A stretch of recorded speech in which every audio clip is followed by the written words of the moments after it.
Ngayon ay lumipat tayo kay Mariel. Nagsimula ang elfo ng paghahanap sa buong nayon para mahanap si Miriam subalit wala ni isang bakas niya at dahil dito, tinanong siya ni Gregory kung gusto niyang hanapin ito sa kagubatan, sumagot ang elfo na hindi siya mismo ang gagawa nito. Kasabay nito ay dumating sa lugar ang mga reinforcement ni Meltia at Yuno. Tinanong nila kung iimbestigahan ba nila ang kagubatan at sumagot si Meltia na hindi at pupunta muna sila sa nayon para humingi ng pahintulot upang magpatuloy kasama ang kanilang buong koponan, wala nang ibang sinabi at inutusan niya ang lahat na humakbang. Bumalik tayo sa ating bida na tumakas mula sa mga lobo at sa isang punto, nakarating sila sa mga sirang lupa at nagpasya ang dragon na samantalahin ang lokasyon para makabawi. Iniwan niya si Miria sa likod ng isang bato at matatag na tumayo sa harap ng mga lobo. Sa sandaling tumalon ang mga halimaw, naglabas ang dragon ng kanyang dragon breath at halos lahat ay tuluyang nasunog at may isa pang natira, kaya ginamit ng Prota ang dragon claw upang tuluyan itong tapusin. Nang maging ligtas na sila ay napansin niyang tila sinubukan ng mga ito na umatras at nagtaka siya kung bakit. Bigla siyang inabisuhan ng sistema na naabot na niya ang maximum level at di niya ito pinansin at bumalik siya kay Miriam, ngunit biglang naglabas ng likido ang huling lobo mula sa kanyang ikatlong mata.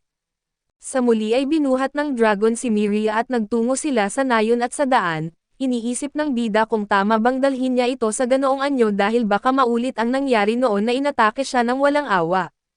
Iniisip din niya kung bakit nag-iisa si Miriam sa kagubatan, dahil hindi siya naniniwalang hindi nito alam kung gaano iyon kapanganib at sa sobrang pagkadismaya, sinabi niya sa sarili na gusto niya sana siyang tanungin ngunit sa kasamaang palad, ang hadlang sa wika ay hindi nagpapahintulot nito kaya't naisip niyang dalhin muna siya sa isang ligtas na lugar sa nayon.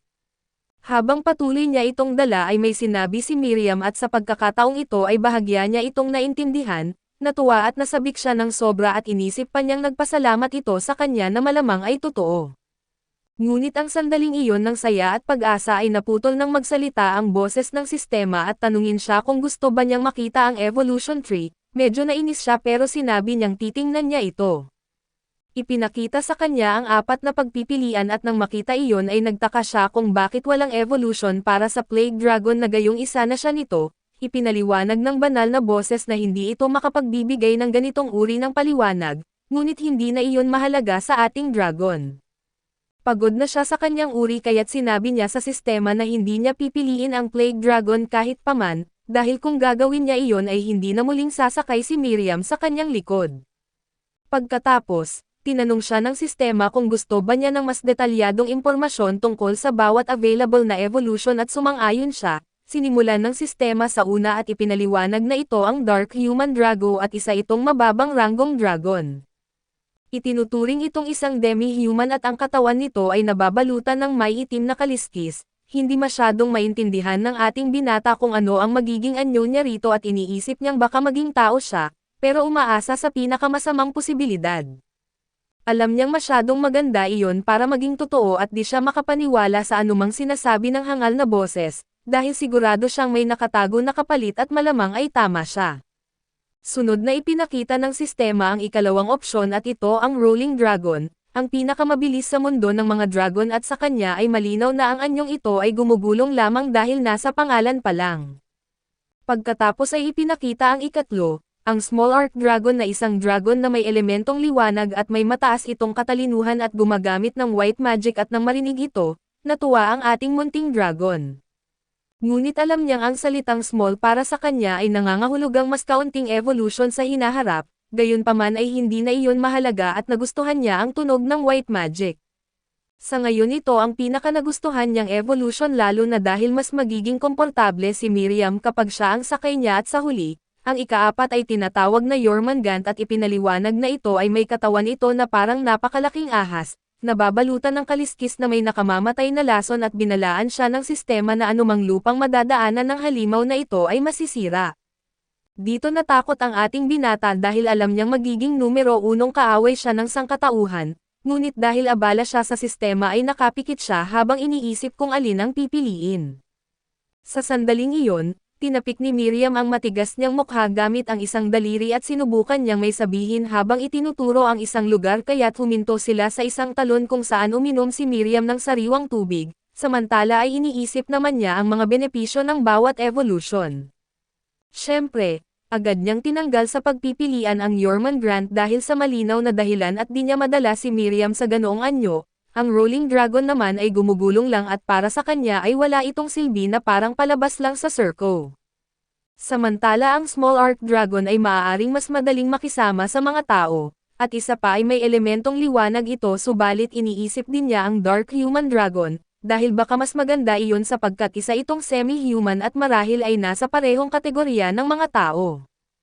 Pero dito niya naisip kung paano siya titingnan ni Miriel kung pipiliin niya iyon, kung paano siya pakikitunguhan ng ibang mga halimaw at iniisip din niya kung tatanggapin kaya siya ng itim na butiki na iyon bilang isang semi-human. Dahil sa lahat ng ito, palakad-lakad siya habang malalim ang iniisip dahil hindi niya alam kung ano ang pipiliin at napansin ito ni Miriam. Tinanong niya kung ano ang problema subalit hindi siya naiintindihan ng dragon at nagulat pa siya nang lumapit ito. Sinubukan niyang ipaliwanag na iniisip niya ang kanyang magiging buhay bilang tao. Kaso agad niya itong binawi dahil alam niyang mas mabuting ilarawan ito bilang isang buhay dragon, gayunpaman bigla niyang nasabi kung baka isa itong craft beer. Kung ano-ano ang nasasabi niya sa harap ni Miriam dahil kinakabahan ang kawawa, tumigil siya sa pagbiro at sinubukan niyang humingi ng rekomendasyon tungkol sa kanyang mga evolution, kaso wala ni isang salita ang naintindihan ni Miriam. Dito na siya sumuko sa pagpapaliwanag at nakayuko siyang nagsabi sa sarili na sana ay makahingi siya ng payo kay Miriam tungkol dito. Sinubukan siyang intindihin ni Miriam at gumawa siya ng mga senyales at nagpakilala gamit ang kanyang pangalan. Unti-unti ay mas naiintindihan na siya ng dragon, alam niyang dahil ito sa pagtaas ng level ng kanyang kakayahan at ipinakita niya ang iba pang bagay sa paligid at binanggit ang mga ito sa kanyang sariling wika. Naglaro sila sa tubig hanggang sa maging gabi, at ang kanyang kakayahan sa wikang Griego ay tumaas mula level 2 hanggang level 3 at mas malinaw na ang kanyang pag-unawa, at habang papalubog ang araw ay umupo sila. Ikinwento ni Miriam na maraming beses na siyang pumunta sa kagubatan na ito nang hindi alam ni Mariel, dahil hinahanap niya si Dos at nang marinig ito ay naalala ng ating binata na si Dos ay pinatay ng maliit na rock dragon. Dito ay pumulot siya ng ilang halaman at inayos ito na parang mahabang buhok. Napagtanto ni Miriam na kilala ng dragon si Ginoong Dos kaya't naunawaan niyang ang dragon na ito ang siyang nagligtas sa kanya noon, kaya agad niya itong niyakap ng walang pag-alinlangan. Napakasarap ng pakiramdam ng ating binata sa yakap na iyon kaya sa isip niya ay humingi siya ng tawad sa itim na butiki, dahil iniisip niyang maging isang semi-human at doon ay lumayo si Miriam para hindi siya masakal sa sobrang sweet. Tinanong siya kung ano ang kanyang pangalan at doon ay agad napaisip ang ating bida. Pagkaraan ng ilang segundo ay umiling siya bilang sagot na wala. Tinanong ni Miriam kung paano niya siya dapat tawagin at nang makita niyang hindi ito tumutugon, humingi siya ng pahintulot na siya na lang ang magbigay ng pangalan. Natuwa ang ating bida at hiniling na sana ay gawin nga niya iyon. Siyempre ay hindi naintindihan ni Miriam ang kanyang sinabi pero sa mga kilos nito ay nakakuha siya ng ideya, kaya ang Wifo ay nagsimulang mag-isip ng isang pangalan batay sa kanyang anyo at determinasyon. Nagpasya siyang tawagin siyang Ilusya at ito ang pangalan ng isang bulaklak na gusto niya. Nagustuhan ng ating bida ang pangalang iyon, kaya sinabi niya sa sarili na balang araw ay hahanapin niya ang bulaklak na iyon. Biglang tinanong siya ng sistema kung nais ba niyang kumpirmahin ang kanyang bagong pangalan. Ilang segundo itong pinag-isipan ng dragon at sa huli ay nagdesisyon siya at sa ganitong paraan, kinumpirma ng sistema ang kanyang bagong pangalan bilang Ilusya. Sa sandaling iyon ay puro saya ang nararamdaman ng ating bida, ngunit bigla niyang narinig ang malalakas na yabag na umaalingaw-ngaw sa gitna ng kagubatan at nakilala ni Ilusya ang tunog na iyon. Isang napakalaking halimaw ang paparating at agad niyang binuhat si Miriam at tumakbo sila patungo sa nayon upang makapagtago. Habang tumatakbo ay iniisip ni Ilusya kung bakit ito nangyayari at di ba mas malayo ang pugad ng nilalang na iyon. Biglang may isang lobo na humahabol sa kanila. Ginamit ni Ilusya ang kanyang kakayahan upang makita ang estadistika nito at natuklasan niyang may kakayahan itong tumanggap ng enerhiyang mahika, na ibig sabihin ay may kumokontrol dito. Sa isang sandali ay tumalon ang lobo upang umatake, ngunit hinahampas ito ni Ilusya gamit ang kanyang buntot at nawala ito sa daan kaso sa unahan ay may mas marami pa silang nakakasalubong, at sa ibabaw ng isa ay naroon si Dos. Nang makita siya ay sinubukan ni Miriam na kausapin siya at tinanong niya kung bakit siya kasama ng mga halimaw, ngunit hindi ito sumagot at ginamit ni Ilusha ang tingin para makita ang estadistika at natuklasan niyang wala itong kahit anong kakayahan, na labis niyang ikinagulat. Sinubukan pa rin siyang kausapin ni Miriam kaso bigla itong naging marahas at umatake. Sa kabutihang palad na block ni Ilusha ang atake at nang makita nilang hindi ito titigil ay agad na gumamit din si Miriam ng apoy na mahika at dahil dito, nagawa nilang pabagsakin si Dos at nabitiwan nito ang bagay na hawak niya. Hindi inaasahan na desperado na sinubukan ni Dos na kunin muli ang bagay, nalito silang dalawa sa reaksyon nito at habang naghahanda silang lumaban muli ay narinig na naman nila ang mabibigat na yabag, napatingin si Miriam at naisip kung iyon na nga ba ang nilalang na iyon. Dito ay napatingin siya kay Dos at napansin niyang may hawak itong itlog ng rock dragon, tumakbo si Dos at ang mga halimaw patungo sa nayon na parang mga baliw at nagtaka ang ating dragon kung bakit niya ito ginagawa, sinabi ni Miriam na ang itlog ay mula sa isang rock dragon. Kinabahan ang ating binata at dahil alam nilang kapag nadala ni Dos ang itlog sa nayon, susugod doon ang maliit na rock dragon at agad na binuhat ng ating binata si Miriam at tumakbo. Sa isip niya ay iniisip niya kung sinasadya ba ito ni Dos o kung ito ba ay isang plano ng paghihiganti. Naisip din niya kung bakit nakasakay si Dos sa likod ng mga halimaw at lalo siyang na-stress sa kakaisip. Tumingin siya sa likod at nakita niyang hinahabol pa rin sila ng mga halimaw at tinawag siya ni Miriam sa kanyang pangalan at binanggit ni Ilusha na iwan na siya at magpatuloy siya mag-isa. Siya na raw ang haharap sa mga halimaw at pinakiusapan siyang pigilan si Ginoong Dos.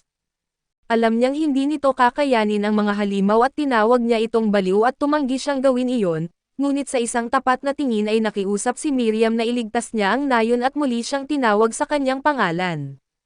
Sa huli ay tinanggap niya ang pakiusap at ibinaba niya si Miriam sa lupa, kaso nang atakihin siya mula sa likuran ay gumanti siya at malakas na hinahampas ang mga halimaw at sa isang iglap, tumalon siya at ginamit ang isang malakas na pagyanig na galaw. Napansin niyang may dalawang halimaw na papalapit kay Miriam kaso agad niya itong nilipol sa isang kisap mata, gayunpaman ay may isang halimaw na nagawang sugatan si Miriam at kahit nakitang sugatan siya, sinabi nitong pumunta na siya sa nayon.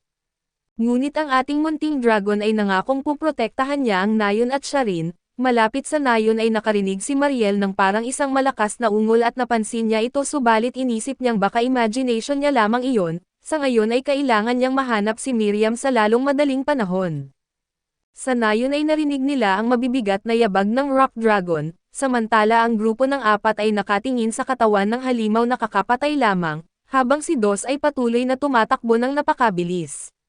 Subalit halatang hindi na siya ang dati at makikita ito sa kanyang mapupula na mga mata, na para bang may nalanghap siyang malakas na bagay at hinahabol siya ng rock dragon at sa di kalayuan ay may makikitang isang maliit na slime, samantala ang ating bida ay tumatakbo rin ng buong bilis dahil kailangan niyang makarating agad sa nayon.